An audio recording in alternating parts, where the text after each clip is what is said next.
एक एक शब्द यथार्थ सत्य देख लीजिए। उपासक को चाहिए जो भगवत प्राप्ति करना ही चाहता है। उपासक को चाहिए कि आसपास देख ले कोई सहारा तो नहीं रह गया है।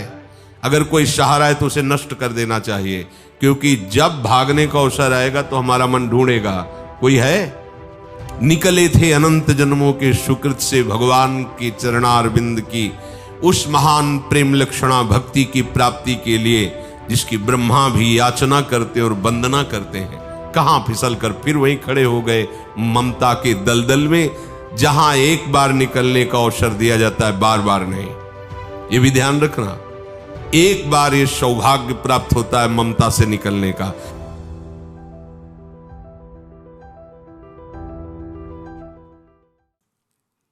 प्रभु के रहस्य, प्रभु के प्रभाव, प्रभु के तत्व के साथ हमें तन्मय होना है। तो मृत्यु में दुखालय इस शरीर के भोग और संबंधियों की, ये जो हमारी ममतामयी वृत्ति है, संबंधमयी वृत्ति है, यही अज्ञान, इसको तोड़ना ही पड़ेगा। अंदर से इस विषय को विचार पूर्वक देखिए, क्या आप ऐसा कर रहे हैं?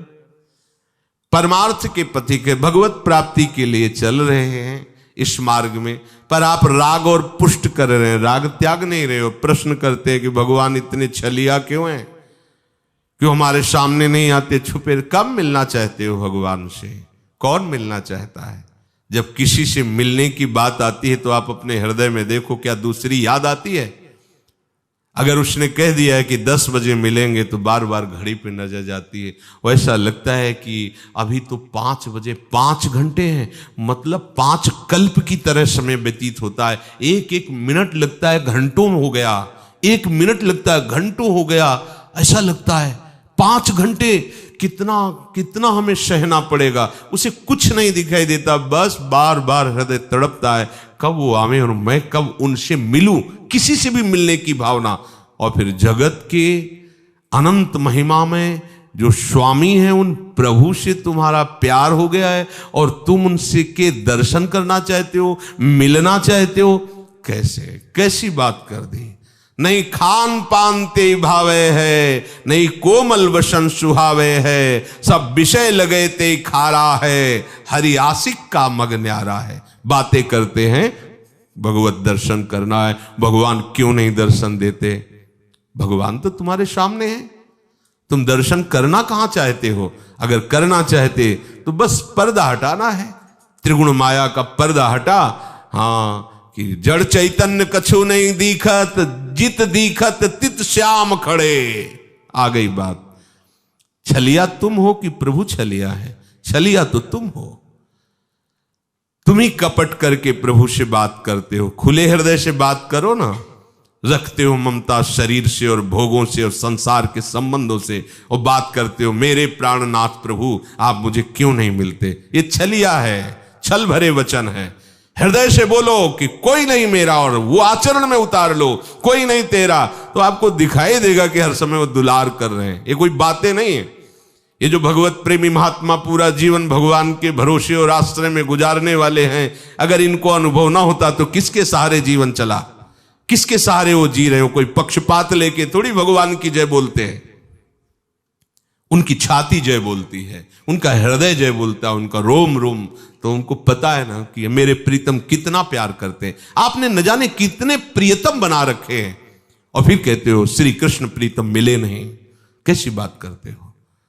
देखो ना, जिनको श्री कृष्ण प्रीतम लगे उनकी दशा देखो ना, शास्त्रों में वर्णन है कैसी दशा। पूरी रात निकल जाती है, एक पलक भी नहीं झपकती, आंखें रास्ता देखती रहती, कब मेरे प्रभु आएंगे। दरस बिन दुखन लागे नैन, कभी भी चैन नहीं मिलता, कुछ अच्छा नहीं लगता। ऐसी व्याकुलता कि प्राण ऐसे फूल जैसे लगते हैं। अगर प्राण चढ़ाने से प्रीतम मिले तो करोड़ों प्राण न्योछावर उनके चरणों में। यो लोक बंध मुन मूलयति, जो लोक बंधन का त्याग कर दे। कहां है, कहां परमार्थ का पथिक है? देखो ना, भीड़ भाड़ विषयी पुरुषों के संग और विषयी पुरुषों से दूरी बना के, यहां थोड़ी चूक हो जाए तो वो जाके विषयी पुरुषों के पास बैठता है, क्योंकि मन मारना आया ही नहीं और मन विषयों से जीवित रहता है। अब वो विषयी पुरुषों के जा चोरी चोरी चुपके चुपके से भाग करके विषयी पुरुष, क्या ये कर रहे हो? तुम स्वयं अपना नाश कर रहे हो। परमार्थ के मार्ग में कदम रख करके स्वयं ऐसी गलती कर रहे हो जिससे तुम्हें ये जो सुविधा मिली है मनुष्य शरीर की, भगवत भक्ति की, ये सब छिन जाए। ऐसा क्यों करते हो? तुम अपने स्वार्थ को भी नहीं जान पा रहे हो। मन बुद्धि की चाल में आकर के ऐसे दुर्लभ तन को, ऐसे दुर्लभ संग को, ऐसे दुर्लभ लाभ को आप समझ नहीं पा रहे। निस्त्रय गुण्यो भवति, ये त्रिगुण माया का बड़ा प्रभाव है। कभी कभी अच्छे उपासकों के हृदय में भी ये अपना प्रभाव दिखाती है।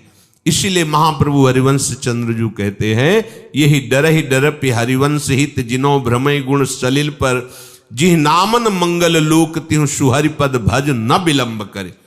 एक क्षण का भी विलंब अंतराय मत करो तो ये त्रिगुण माया कुछ नहीं कर पाएगी आपका। महाप्रभु हरिवंश चंद्रजू कह रहे हैं, नहीं तो ये ऐसी फिसलन वाली काई है तीनों गुणों की कि वो हृदय में आकर ऐसा विषय रस का आकर्षण, ऐसा जाल रचती है कि हम जान ही नहीं पाते कि हम कुमार्गगामी हो रहे हैं और हम निकल जाते हैं अपने परमार्थ से बहुत दूर। कठिन है रसिक अनन्यता, राहत न मन एक ठौर, राई के सम चलत ही होत और की ओर। वो समझ ही नहीं पाता। तो यही डरपि हरिवंश हित जिनो भ्रमई गुण सलिल पर, जिह नामन मंगल लोक तिहु, जिनका नाम तीनों लोकों का मंगल करने वाला है, उन प्रभु का विस्मरण ना होने पावे एक क्षण के लिए भी, तो तुम त्रिगुण माया पर विजय प्राप्त कर लोगे। मामे वे प्रपद्यन्ते माया में ताम तरंतिते, हर समय प्रभु के नाम रूप का चिंतन, खत्म, माया नाम की चीज ही नहीं। निर्मल हरिभक्ति आज तक किसी को भी प्राप्त हुई है तो केवल भगवत प्रेमी महात्माओं के चरणों के आश्रय और उनकी सेवा से। भक्तराज प्रहलाद जी ज्ञानियों में और भक्तों में श्रेष्ठ हैं। श्री जड़भरत जी ज्ञानियों और भक्तों में परम श्रेष्ठ हैं। इनके वचनों को देखो, नैषाम मतिस्ताव दुरुक्रमांघ्रिम स्पृशत्य अनर्थापगमो यदर्थः, महीयसाम पादरजोभिषेकम निष्किंचनानाम न वृणीत यावत्। हिरण्यकश्यप कहता है कि कहां से तेरी बुद्धि लग गई? हमारा शत्रु है हरि और तू उसकी आराधना करता है, किसने सिखाया?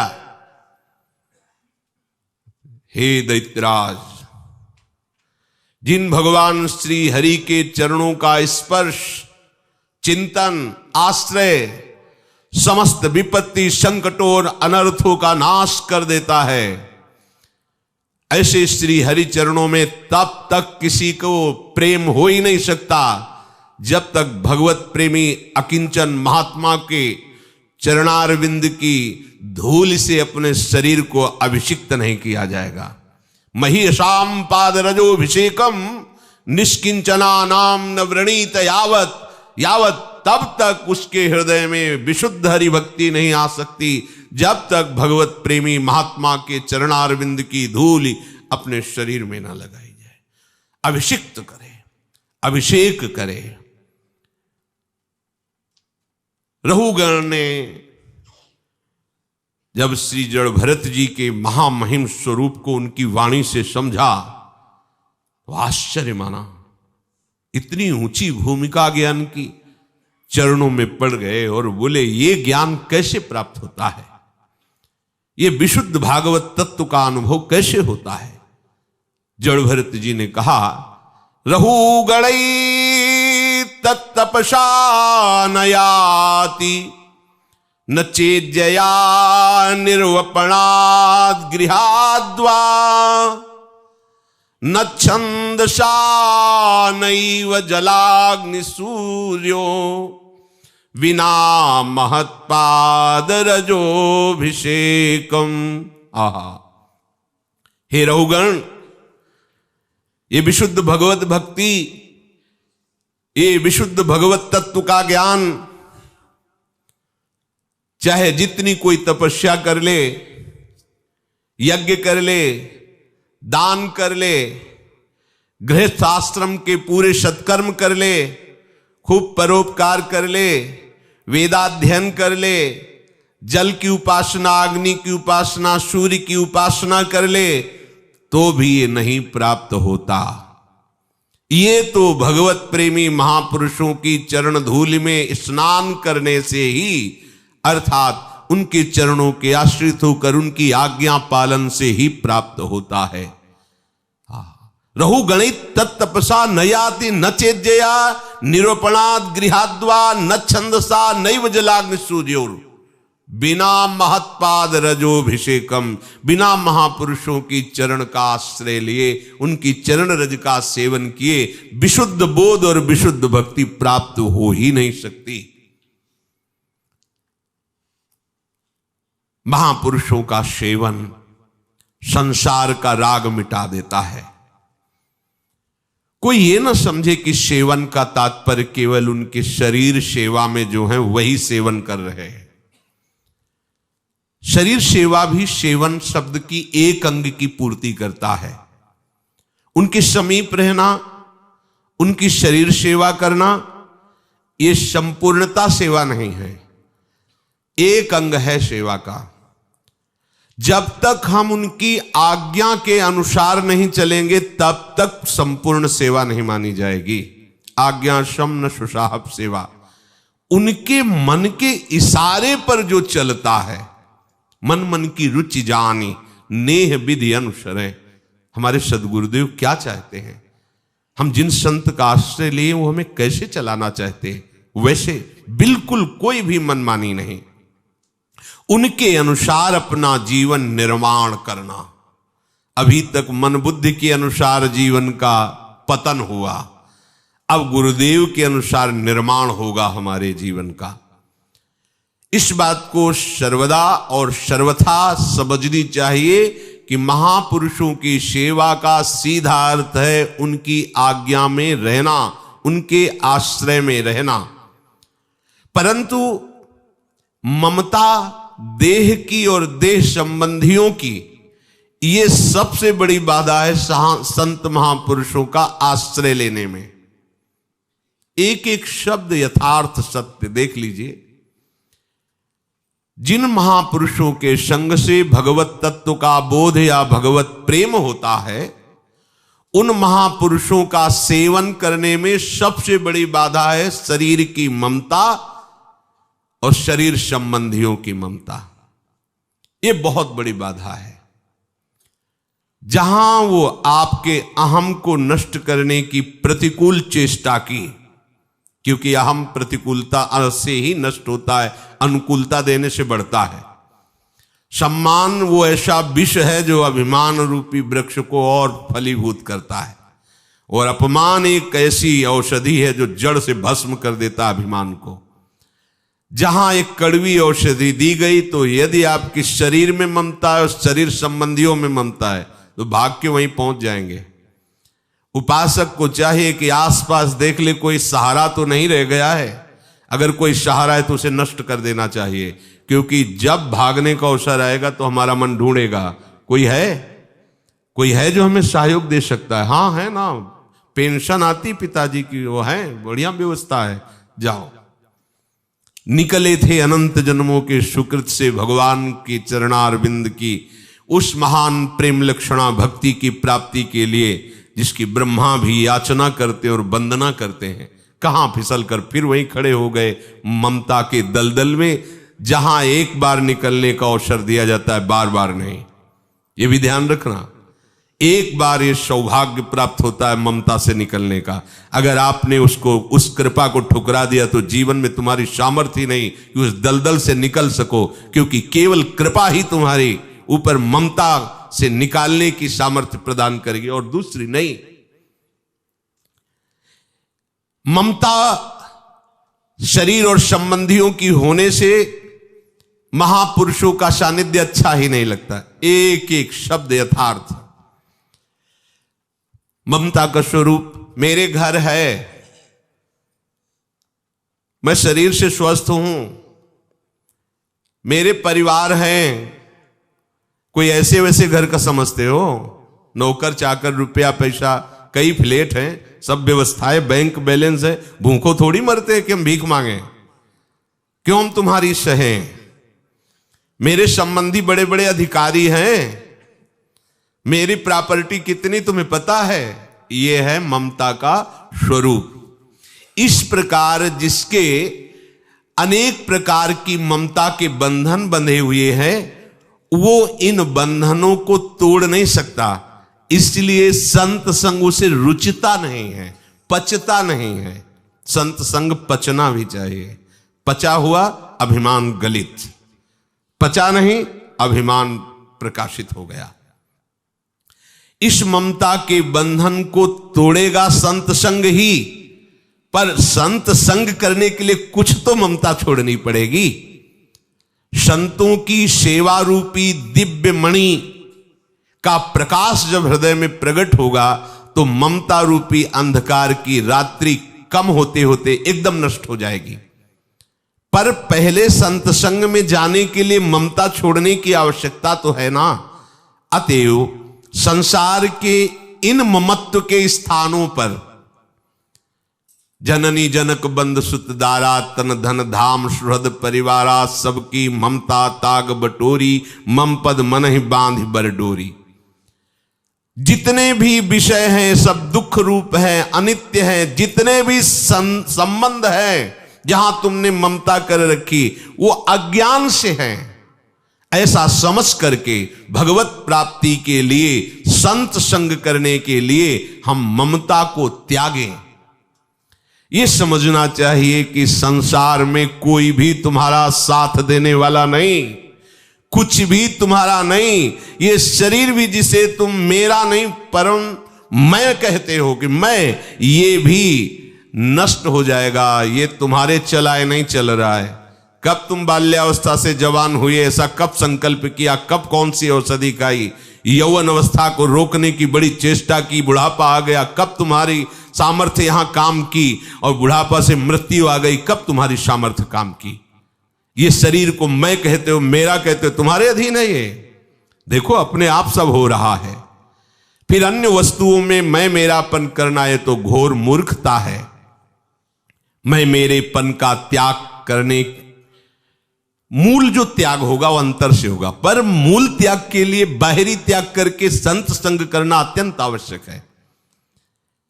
अगर संत संग रंग लाने लगा तो हृदय से राग खत्म हो जाएगा, फिर कोई बात नहीं। हृदय से राग खत्म होने की जो एक वृत्ति आती है उपरति, समीप सब संबंधी विषय राग होने पर भी उनका स्मरण ही नहीं। उस स्थिति तक पहुंचने के लिए प्रगट में स्वरूप से त्याग करना अनिवार्य है। अगर प्रगट में स्वरूप में आपकी ममता, वही विषय भोगों की चेष्टा, वही, तो आप संत संग का लाभ नहीं ले पाएंगे। सुनेंगे, रंग नहीं चढ़ेगा, क्योंकि अंदर ममता का रंग चढ़ा हुआ है। इसलिए ये समता की वाणी समझ में नहीं आएगी।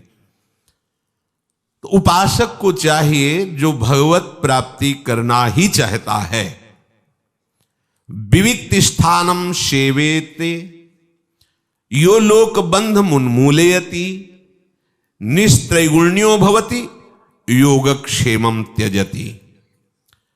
सदैव एकांत स्थान का सेवन करे। लौकिक कोई भी बंधन हृदय में ना रह जाए। सतोगुण, रजोगुण, तमोगुण, तीनों गुणों का प्रभाव तुम्हारे हृदय में प्रभावित करके अपने अनुसार ना चलाए, और योगक्षेम की भी तुम्हारे अंदर चिंता न रह जाए।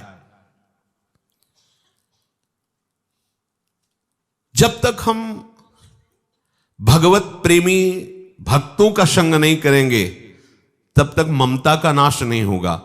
तो जो विविक्त स्थानम सेवते का तात्पर्य केवल ये न लिया जाए कि वो एकदम एकांत में ऐसे सुनसान में रहता है, ऐसा नहीं। जहां विषयी पुरुषों की भीड़ हो, जहां विषय वार्ता, विषय उत्सव चल रहे हों, विषय जैसे ब्याह है, पार्टी है, ये सब विषय संगोष्ठी, विषयी लोगों का जमा होकर विषय प्रपंच की बातें, उनसे अलग रहना। 5,000 50,000 भक्त जमा है तो वो एकांत ही है, क्योंकि सब एक प्रभु में रमण करने वाले वो भक्त जन है। और अगर 2 विषयी पुरुष से भी बात कर रहे हो तो बहुत बड़ी भीड़ का सेवन कर रहे हो। यदि आप हृदय से विषय चिंतन कर रहे हो तो आप बहुत बड़े प्रपंच में हो। ये एकांत शब्द का अर्थ समझना चाहिए। अपने लोग एकांत का अर्थ समझने लगते हैं एकदम कहीं जंगल में, कहीं गुफा में, कहीं पर, ऐसा नहीं। वहां भी भाग के जाओगे तो अंतःकरण तो आपका ही है, जो माल मसाला अंदर विषयों का भरा हुआ, वहां बैठ के भी चिंतन करोगे। बिल्कुल सच्ची बात मानना। जाके संग कुमति मति उपजय करत भजन में भंग, तजोरे मन हरि विमुखन को संग। कोई भी हो वो हरि विमुख ही है। जिसके संग से भगवान नाम रूप लीला स्मृति जागृत हो जाए वो संत ही है, चाहे जिस वेश में हो, चाहे जिस देश का हो। जिसके संग से प्रभु का विस्मरण हो जाए, चाहे वो वस्तु हो, व्यक्ति हो, स्थान हो या अंदर की वृत्ति हो, वो कुसंग ही है। उसका त्याग करना ही एकांत का सेवन करना है।